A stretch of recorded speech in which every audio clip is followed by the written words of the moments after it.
Sanjay Gandhi national पार्कमध्ये या बिबट्यांची संख्या वाढलेली आहे, तशीच संख्या मोठ्या प्रमाणामध्ये उसाच्या फळामध्ये सुद्धा ही संख्या वाढलेली, वारंवार हल्ले करतात।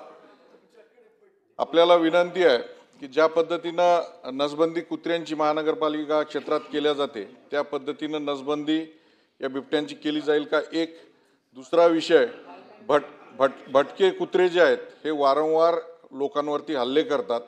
परवाच मी वाचलं की वाघ बकरी चहाच्या मालकाचा बळी गेला याच्यामध्ये।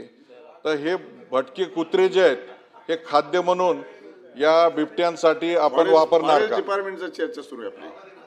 सभापती महोदय, हे भटके कुत्रे या बिबट्यांसाठी खाद्य म्हणून महानगरपालिका क्षेत्रातले आपण नेऊन सोडणार का। अध्यक्ष महोदय, या ठिकाणी निश्चितपणे केंद्र सरकारच्या वन विभागानं जर का परवानगी दिली तर या ठिकाणी नियमन करण्याचा राज्य शासनाचा उद्देश आहे। परंतु शहरातली कुत्री वगैरे तिथं नेण्याचं काय अजून तशा प्रकारे कायद्यामध्ये तरतूद नाही आणि तशा प्रकारची आता सूचना केल्यामुळे आम्ही बाब तपासून बघू। प्रश्न क्रमांक